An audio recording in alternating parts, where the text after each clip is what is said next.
अस्सलाम वालेकुम। मैं हूं फैसल तारड़। एस्टैब्लिशमेंट और नून लीग की नींदें जी उड़ चुकी हैं। अब सर जोड़े जा रहे हैं और कोशिश की जा रही है कोई ऐसा प्लान बनाया जाए जिससे इलेक्शन मुलतवी किए जा सके। यानी आज के दिन तक प्लान यह है किसी भी कीमत पर इलेक्शन ना करवाए जाएं, इलेक्शन डिले करवाए जाएं। उस सिलसिले में अब सारा जोर लगाया जाएगा। अब सारी कोशिशें की जा रही हैं, लेकिन उसके रास्ते में सबसे बड़ी दीवार तो है सुप्रीम कोर्ट, जो ये कह चुकी है कि हमारा ये फैसला पत्थर पर लकीर है, ये फैसला अब तब्दील नहीं होगा। दूसरे नंबर पे पेशावर हाई कोर्ट ने आज इलेक्शन कमीशन से इलेक्शन शेड्यूल तलब कर लिया है। पेशावर हाई कोर्ट के अंदर एक समाअत थी इसी हवाले से कि इलेक्शन की डेट आ चुकी है, शेड्यूल नहीं आया, तो लिहाजा पेशावर हाई कोर्ट ने आज हुक्म दे दिया है कि अगली समाअत पर इलेक्शन कमीशन अपना शेड्यूल लेकर आए और वो हमारे सामने रखे। और वैसे भी 54 दिन पहले शेड्यूल आना होता है इलेक्शन का, इलेक्शन होने से पहले, यानी 8 फरवरी से जो 54 दिन पहले, ये 13 दिसंबर का दिन बनता है। तो आज 5 दिसंबर है, तो अगले एक हफ्ते के अंदर अंदर इलेक्शन का शेड्यूल आ जाना चाहिए। तो एक तरफ तो कोशिशें हो रही हैं इलेक्शन को डिले करने की, 3 दरखास्तें आ चुकी हैं, 3 दरखास्तें आ चुकी हैं इलेक्शन कमीशन के अंदर कि इलेक्शन जो है वो डिले करवाए जाए। और चौथा, फजलुर रहमान ने आज भी कह दिया कि 2 सूबे दहशतगर्दी की लपेट में हैं, वहां पे अमन नहीं है, बदअमनी है, इलेक्शन की कैंपेन नहीं हो सकती, तो लिहाजा ऐसे में इलेक्शन नहीं होने चाहिए। परवेज खटक वो भी मुतालबा, और परवेज खटक ये ऐसे लोग जब बोलते हैं तो आपको समझ आ जानी चाहिए कि ये कहां से बोलती हैं, इनकी डोरियां कौन हिलाता है। तो उन्होंने भी कहा कि बर्फबारी होगी जी फरवरी के महीने में, लिहाजा इलेक्शन जो है वो नहीं होने चाहिए। तो लिहाजा इस वक्त हर मुमकिन कोशिश की जा रही है कि हमारा वोट बैंक नहीं है, हमारे पल्ले कख नहीं है, तो लिहाजा इलेक्शन नहीं होने चाहिए। और एस्टैब्लिशमेंट के पास भी कोई प्लान नहीं है। जो उनके प्लान थे वो सारे बढ़ चुके हैं, जो उनके पास प्लान थे ना वो सारे नाकाम हो गए। ये खान के खिलाफ जो रिसेंटली बल्ले का निशान वापस लेने के लिए जो प्लान बनाया, उस पर भी पानी फिर गया। आप करें भोंडी हरकतें, आप जितनी दिल है भोंडी हरकतें करें। आज वो अकबर एस बाबर की दरखास्त भी चली गई, और उससे पहले एक पीटीआई मैंबर ताहिर जो है ताहिर राजा, उनकी दरखास्त भी इलेक्शन कमीशन में चली गई कि इंट्रा पार्टी इलेक्शन ही ठीक नहीं हुआ पीटीआई का। और अगर इंट्रा पार्टी इलेक्शन पर ही फैसले होने हैं तो फिर तो सारी जमातों के निशान गायब होंगे। तो बहरहाल जो जो कोशिश की जा रही है वो कामयाब नहीं हो रही। उधर से कल 9 मिनट की गुफ्तगू खान की सामने आई जो उन्होंने सहाफियों के साथ की, और सहाफियों ने खुद कहा कि हम हैरान हैं कि 4 महीनों से एक शख्स जेल में है। हमें यह था कमजोर हो चुका होगा, डर गया होगा, सहमा हुआ होगा, डील के चक्कर में होगा, लेकिन वो तो एक लंबी लड़ाई लड़ने के लिए तैयार है। तो लिहाजा सख्त नाकामी है। और आज भागते भागते फजलुर रहमान पहुंचा है नवाज शरीफ के पास, वो जो सुपर लाडला है उसके पास। तो अब वहां पे बात क्या हुई है, एक तो सीट एडजस्टमेंट पंजाब के अंदर और केपीके के अंदर सबसे जो है बात हुई है ना, जो आपको नहीं पता, सीट एडजस्टमेंट की तो आप बात सुन रहे होंगे कि वो जी मुलाकात हुई है सीट। फजलुर रहमान ने नवाज शरीफ को यह कहा है कि आप जीतेंगे, हम जोर लगाएंगे, एस्टैब्लिशमेंट भी हमारे साथ है, कोई वजारत दें या ना दें आपके साथ इत्तेहाद होगा, वजारत दें या ना दें वो बातें हैं बाद की, वो बातें हैं बाद की कि कितनी हमारी सीटें होती हैं, कितनी आपकी होती है, क्या रेशो होती है, वो नहीं मैं मांगता, वो नहीं मैं मानता। वजारतें छोड़ दें कि मौलाना असद महमूद को फलां वजारत या फलां मुफ्ती को फलां वजारत। सदर पाकिस्तान वाली जो सीट है ना, ये मुस्तनद खबर आपके सामने रख रहा हूं, जो सदर पाकिस्तान की सीट है ना वो आपका खादम मौलाना, तो इस सदर इस्लामिक रिपब्लिक ऑफ पाकिस्तान हजरत मौलाना फजलुर रहमान साहब होंगे। तो ये आज वादा लिया गया है नवाज शरीफ से, ये जो अंदरूनी जराए बताते हैं ये खबर आई है।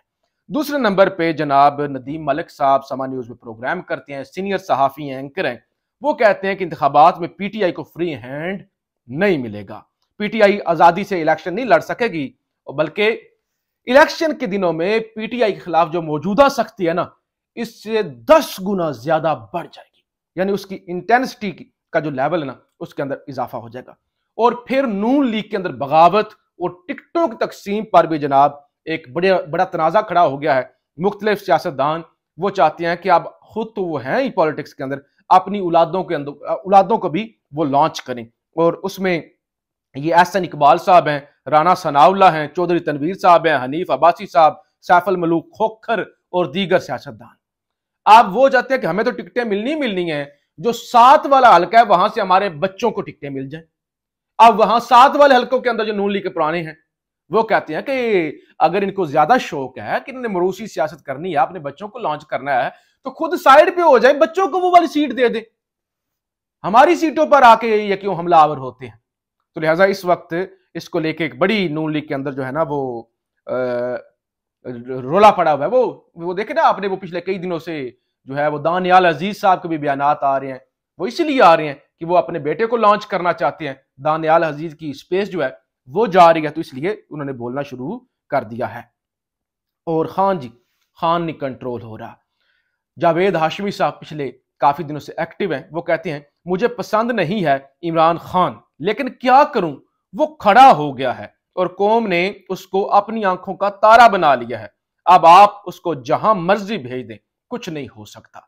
और जहां तक इलेक्शन की मैंने बात की, तो अभी मोहम्मद अली दुरानी साहब, उनका एक बयान है, ये जो आजकल एस्टैब्लिशमेंट और पीटीआई के दरमियान काफी मुलाकातें आगे पीछे भाग दौड़ उनकी लगी हुई है। वो कहते हैं कि अगर तीनों जमातों को, पीपल्स पार्टी, फजलुर रहमान और ये क्या इनका नाम है, नून लीग, इनको मतलूबा नताइज ना नजर आए, तो ये तीनों जमातें कोशिश करेंगी, सरतोड़ कोशिश करेंगी और ये इलेक्शन डिले करवा देंगे।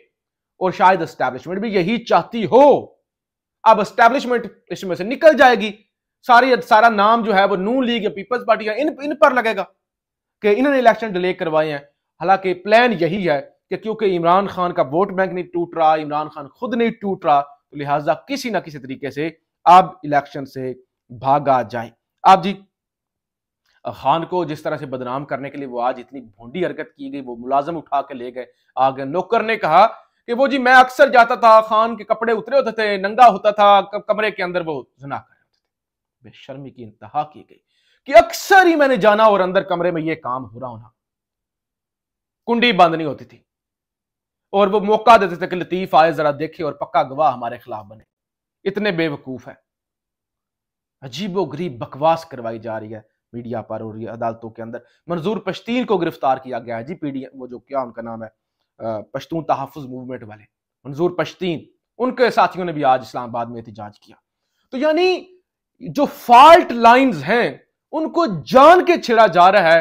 मंजूर पश्तीन को गिरफ्तार कर लिया, अब वो एहतजाज होंगे, यानी पाकिस्तान के अंदर बददमनी का माहौल बने जिसकी बिना पे इलेक्शन ना हो सके। अब होने क्या जा रहा है, कल 2 चीजें अहम होने जा रही हैं।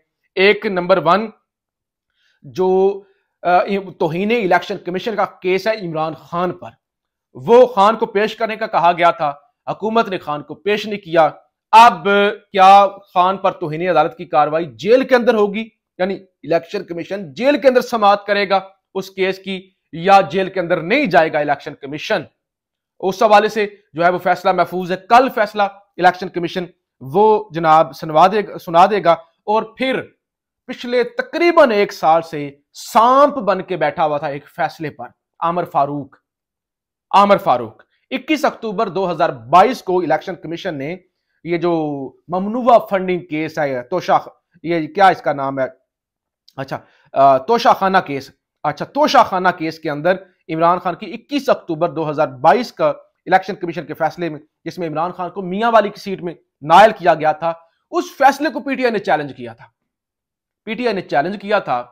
और लाहौर हाई कोर्ट के अंदर भी चैलेंज किया था, ये इस्लामाबाद हाई कोर्ट में। लाहौर हाई कोर्ट ने कहा था कि आपने 2 हाई कोर्टों के अंदर चैलेंज किया हुआ है, एक से वापस लें। अब पीटीआई को लगा कि आमर फारूक तो हमारे जो है वो हक में फैसला करेगा नहीं, तो अगर वो जाहिर है अपील वो फैसला उड़ जाता है इलेक्शन कमीशन का, तो ये तोशाखाना फौजदारी केस, ये हमायूं दिलावर, ये उससे पहले ही फारग हो जाने थे, इसकी नौबत नहीं आनी थी ये हमायूं दिलावरों की और ये इस तरह की 2 नंबरियों की। लेकिन हुआ क्या, अब दरखास्त वापस लेनी थी इस्लामाबाद हाई कोर्ट से, तब जाके समाज शुरू होनी थी लाहौर हाई कोर्ट के अंदर। पिछले 1 साल से 1 साल के करीब वक्त हो गया है कि इतना जो 2 मिनट का काम होता है ना, 2 मिनट का, कि आप कहते हैं कि हम दरखास्त वापस ले रहे हैं, अदालत कहती है ठीक है जी दरखास्त वापस। तकरीबन 1 साल से सांप बन के बैठा हुआ है आमिर फारूक, दरखास्त वापस नहीं दे रहा, ना समात ना दरखास्त वापस। सादा सा काम है, दरखास्त नहीं, वो कहते हैं हमने आपसे इंसाफ नहीं लेना, दरखास्त वापस, बस इतनी सा काम होता है। लेकिन नहीं, अब कल उस पर महफूज फैसला आमिर फारूक को सुनाएंगे कि पीटीआई को दरखास्त वापस हो रही है या नहीं हो रही, और अगर हो जाती है तो फिर लाहौर हाई कोर्ट के अंदर वो केस लड़ा जाएगा और तोशाखाना फारूक हो जाएगा। तोशाखाना सजा तो क्या, ये सब कुछ पूरा तोशाखाना, वो जिस बेस जो थी ना कि इलेक्शन कमीशन के पास तो इख्तियार ही नहीं है ये 2 नंबरियां करने का, ये ज्यादा चाचा मामा बनने का, तो लिहाजा वो सब कुछ खत्म हो जाएगा। तो लिहाजा ये कल बड़ा जो है वो इस हवाले से भी अहम दिन होने जा रहा है। और बहरहाल जी आज 17 अरब और 40 करोड़ रुपए जो हैं वो जारी कर दिए इलेक्शन कमीशन को, जो है वजारत खजाना ने। बड़े जो है वो बहाने लगाए जा रहे थे, और इलेक्शन कमीशन की जो है जो औकात है, जितनी कुल औकात है वो भी कौम के सामने आ रही थी। ना डीसी इस्लामाबाद बदला, ना आईजी इस्लामाबाद बदला, और ना इनके कोई पास हक इख्तियार है, ये सिर्फ टाउट है। तो बहरहाल फिर इलेक्शन कमीशन ने खबरें चलवाई और कहा कि इलेक्शन चीफ जो हैं वो खत लिखने जा रहे हैं वजीर आजम को। बहरहाल वो रोला शोला पड़ा तो हुकूमत पे प्रेशर आया, तो अब उन्होंने इलेक्शन के लिए पैसे रिलीज कर दिए। तो बड़ा एक कशमकश का माहौल है जी, और हर तरह से वो खान जेल में है, जो जेल में बैठा हुआ वो पुरसकून है, बाहर वालों की नींदें उड़ी हुई है, दौड़े बाहर वालों की लगी हुई हैं, और ये अभी दौड़े अगले आने वाले दिनों में मजीद लगती हुई आपको नजर आएंगी। पाकिस्तान जिंदाबाद।